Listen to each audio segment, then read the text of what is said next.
एशियाई तरक्याती बैंक की पाकिस्तान में महंगाई में कमी की नवीद, ताहम खित्ते के दूसरे ममालिक से फिर भी ज्यादा रहेगी। रिपोर्ट के मुताबिक रवां माली साल के दौरान पाकिस्तान में महंगाई की शरह 5.8%, जनूबी एशिया में मजमूई तौर पर 4.5% रहने का इम्कान है। महंगाई कम होने की वजह खुराक और दीगर अशिया की कीमतों में कमी है। पाकिस्तान की मुआशी शरह नमो 3% रहने की तवक्को, खित्ते की मईशतें 4.7% की शरह से तरक्की करेंगी। ये शरह अप्रैल में जारी अंदाजे से 0.2% कम है।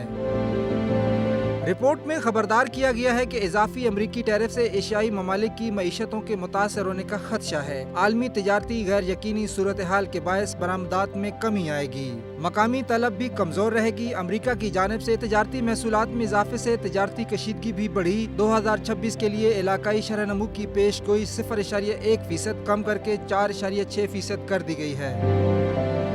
ADB के मुताबिक आलमी तनाज़ात और जोग्राफियाई सियासी तनाव ने सप्लाई चेन को मुतासिर किया। इससे तवानाई की कीमतों में इजाफा हुआ। चीन की प्रॉपर्टी मार्केट में अंदाजे से ज्यादा बिगाड़ पैदा हुआ। ये अवामिल इस खित्ते की मुआशी तरक्की के लिए खतरा बन सकते हैं।